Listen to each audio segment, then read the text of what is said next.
Welcome back once again guys. PVSTP के साथ वापस हाजिर है मैं हादिस खान। गाइस पीवीएसटीपी क्या है? स्पैनिंग ट्री प्रोटोकॉल है जो कि हर वीलेन के लिए अलग अलग डिफाइन करना पड़ता है। गाइस कैसे? फर्ज करें अगर हमारे पास दो स्विचेस हैं और इन दोनों स्विचेस के ऊपर हमने वीलेन 10 एक रेंज के ऊपर डिफाइन कर रखी है और बाकी की पोर्ट्स जो हैं वो सारी वीलेन 1 का हिस्सा होती है बाय डिफॉल्ट, और हमने कौन सी बना ली? वीलेन 10 बना ली। तो ऐसे में होना ये कि जो वीलेन 10 का प्रायोरिटी नंबर है वो क्या होगा? 32768 होता है, जिसके अंदर वीलेन का जो नंबर है वो ऐड हो जाएगा और इंक्रीमेंट के बाद वो गालिबन कुछ ऐसा नंबर होगा। ऐसे वीलेन 1 के साथ होगा कि जो उसका 32768 नंबर है उसके साथ 1 ऐड होने के बाद कुछ नंबर आखिर में 69 आ जाएगा। और बची हुई जो पोर्ट्स हैं स्विच के, अगर वो हम उस दूसरे वाले स्विच से कनेक्ट कर दें जो कि डेटे को वीलेन 1 और 10 का हिस्सा यहाँ से लेके जाएंगे, तो ये ट्रंक कॉन्फ़िगर करेंगे हम। और जब दो पोर्ट्स होंगी तो उसमें क्या कानून चल रहा होगा? अगर एक पोर्ट डाउन होगी तो दूसरी अप होगी, यानी एसटीपी के थ्रू कोई ना कोई पोर्ट ब्लॉकिंग स्टेट में होगी।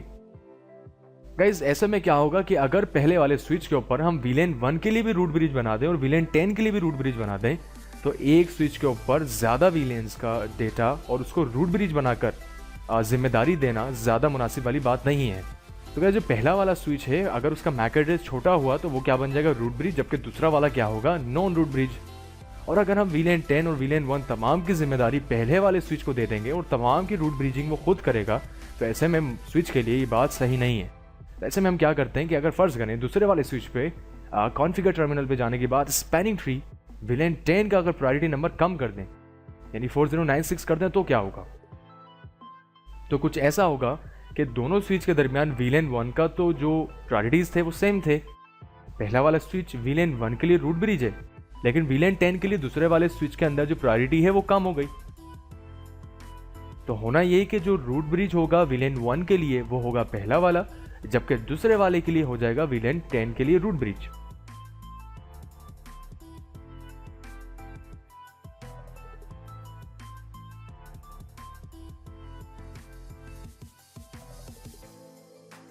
जिसमें होना यह है कि जो वीलेन 10 का जो ट्रैफिक होगा उसके लिए ये वाली पोर्ट जो है वो ओपन होगी, क्योंकि रूट ब्रिज के तमाम पोर्ट्स डेजिग्नेटेड पोर्ट में होती है। और वीलेन 1 के लिए जो दोनों पोर्ट्स इसके लिए एज अ ट्रंक यहाँ लगी हैं वो दोनों डेजिग्नेटेड यानी फॉरवर्डिंग स्टेट में होंगी, लेकिन वीलेन 1 के लिए। तो इससे कॉन्फ़िगर करने का सबसे बड़ा फ़ायदा यह है कि किसी भी स्विच के ऊपर ज़्यादा जिम्मेदारी का लोड नहीं जाएगा, और जो भी कंपनी में या किसी जगह कोर स्विचेस या अच्छे मॉडल के स्विचेस लगे होंगे, हम उन पर नेटवर्किंग डिज़ाइन करके ये अंदाज़ा लगा पाएंगे कि किन स्विचेस को कितनी जिम्मेदारी हमने देनी है। तो इनका सबसे बड़ा फ़ायदा है कि ये लोड बैलेंस कर लेंगे, हर एक स्विच के ऊपर रूट ब्रिजिंग की जिम्मेदारी नहीं पड़ेगी। इसीलिए हमने प्रायोरिटी नंबर को 4096 से लेकर और इंक्रीमेंट्स देखे हमने लास्ट वीडियो में। तो होपफुली हमें यहाँ तक बात समझ आती है। अब इसकी छोटी सी लैब परफॉर्म कर लेते हैं कहाँ पर? पैकेट ट्रेसर पे।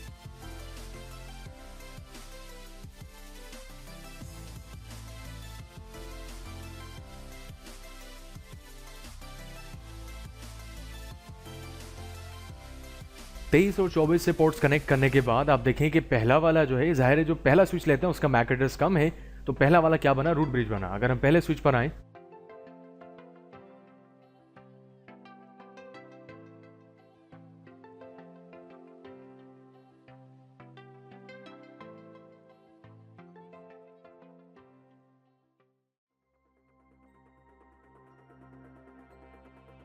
और हमने इसमें क्या किया? वीलेंस को डिज़ाइन कर लिया और यहाँ वीलेंस बन गई 10 तक, और उनमें पोर्ट्स मेंबरशिप भी हमने कर दी। और इनको एग्जिट करते हुए अगर हम प्रिविलेज पर आके चेक कर लें तो बाखूबी हम ये बातें जान चुके हैं।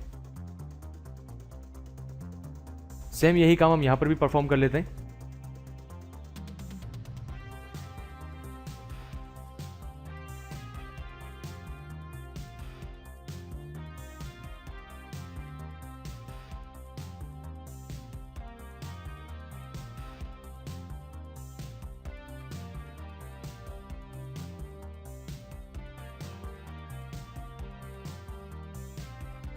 यहाँ पर भी वीलेंस बन गई और पोर्ट्स मेंबरशिप कर ली। इनको क्लोज करते हुए आते हैं। अब इन तमाम पोर्ट्स को जो कनेक्टेड है उनको एज अ ट्रंक कॉन्फ़िगर कर लें, जो कि 23 और 24 पोर्ट्स पे हमारे पास कनेक्टेड है।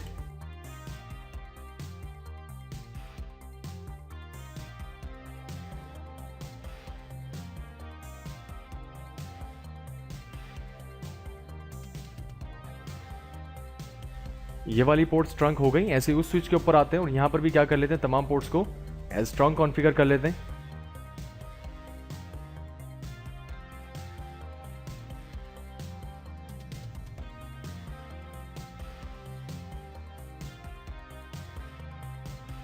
अगर हमें ज़रूरत लगती है तो हम प्रिविलेज मोड पे आके शो रन कर लें जो भी कमांड्स हम चला रहे हैं। इंटर करते हुए नीचे आते तो हमें पता चल रहा है 23 और 24 जो पोर्ट है वो ट्रंक पर है। जबकि इस तरफ अगर हम आए शो स्पैनिंग ट्री अगर करें तो आप देख सकते हैं कि यहाँ पर वो स्पैनिंग ट्री अलग अलग किस्म के बताएगा यहाँ पर कि देखें हर वीलेन का एक सेपरेट स्पैनिंग ट्री बता रहे हैं। तो वीलेन 1 का जो स्पैनिंग ट्री है वो इनेबल्ड है और इसका जो प्रायोरिटी नंबर है वो 32769 है, क्योंकि उसमें एक जो ऐड हुआ है वो क्या ऐड हुआ है, हमारे पास जो नंबर होता है जो यहाँ वीलेन का नंबर है वो ऐड हो गया और 32769 हो गया। जबकि हम इंटर करते हुए नीचे आते हैं तो वीलेन 10 के लिए क्या हुआ कि 32768 होता है, लेकिन उसमें क्या ऐड हो गया, हमारे पास 10 नंबर ऐड हो गया क्योंकि वीलेन 10 हमने यहाँ बनाया था तो वो 32778 नंबर हो गया। अच्छा, दोनों में से किसी के लिए भी कोई रूट ब्रिज नहीं है। इस पर क्या हुआ, एक पोर्ट इसकी जो 23वीं है वो रूट है, जबकि ऊपर भी क्या हुआ वही रूट है। जबकि अल्टरनेट जो ब्लॉकिंग स्टेट में है वो 24 है। और अगर हम यही जायज़ा पहले स्विच पे लें जो कि हमारा रूट ब्रिज है तो उधर देखें क्या सूरत हाल है। विलेन 1 के लिए ये क्या है, this bridge is the root, क्योंकि मैक एड्रेस इसका छोटा है एज कम्पेयर टू अगले स्विच। तो यहाँ पर भी क्या हुआ, स्पैनिंग ट्री जो है विलेन 10 का भी ये क्या हो गया, this bridge is a root. ये पोर्ट्स भी डेजिग्नेटेड है दोनों और ये वाली पोर्ट्स भी दोनों डेजिग्नेटेड है। अब हम क्या करने वाले हैं, दूसरे स्विच पर आते हैं और PVSTP यानी पर विलेन स्पैनिंग ट्री प्रोटोकॉल हम चलाने वाले हैं। और हमने क्या किया, कॉन्फ़िगर टर्मिनल पर आते हैं, स्पैनिंग ट्री VLAN 10 के लिए प्रायोरिटी नंबर जो है वो 4096 हो और हमने इंटर कर दिया। सिंपल इंटर करने के बाद इसे क्लोज करते हैं और फास्ट फॉरवर्ड टाइम करते हैं यहाँ से, यानी टाइम क्योंकि स्पैनिंग ट्री टाइम लेता है अप होने में। और आप देख सकते हैं कि ये पोर्ट भी ग्रीन हो गई। क्यों हो गई, अब जरा जस्ट यहाँ आके हमने क्या करना है, प्रिविलेज मोड पर आने के बाद शो स्पैनिंग ट्री करते हैं और अब जस्ट फर्क देखते हैं यहाँ पर कि हमारे पास जो 4096 हमने नंबर दिया था उसमें VLAN 10 जो है वो 10 का नंबर ऐड होता है और इसका प्रायोरिटी कुछ ऐसा बनता है जो कि अब क्या हो गई, this bridge is the root, खासकर किसके लिए, VLAN 10 के लिए। जबकि ऊपर जो है 23वीं पोर्ट रूट है, जबकि 24वीं जो है वो ब्लॉकिंग स्टेट में है VLAN 1 के लिए, ठीक है ना। और अगर हम पहले वाले स्विच पर जाते हैं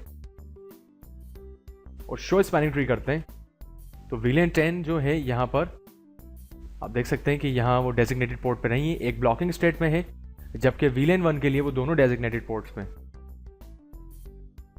होपफुली गाइस हमें अंदाज़ा ये होता है कि अगर हम खाली VLANs को समझने बैठे हैं तो खाली VLANs को संभालने के लिए भी अगर किसी बड़ी कंपनी में सिर्फ एक ही बंदा अपॉइंट किया जाए तो शायद ये बात भी मुश्किल है, क्योंकि VLANs के कॉन्सेप्ट सिर्फ STP के अंदर ही नहीं, खाली पहले VLAN बनाए फिर उसके अंदर रूट ब्रिजेस आते हैं और ऐसे करते करते ये थोड़ी सी फील्ड टफ होती है। तो इसी वजह से नेटवर्किंग के लिए और नेटवर्किंग संभालने के लिए बाकायदा इसकी एक स्टडी है, प्रॉपरली कॉन्फ़िगरेशन हमें चाहिए होती है। तो होपफुली गाइस यहाँ तक डिस्कस करने के बाद PVSTP भी हमें क्लियर हो गया।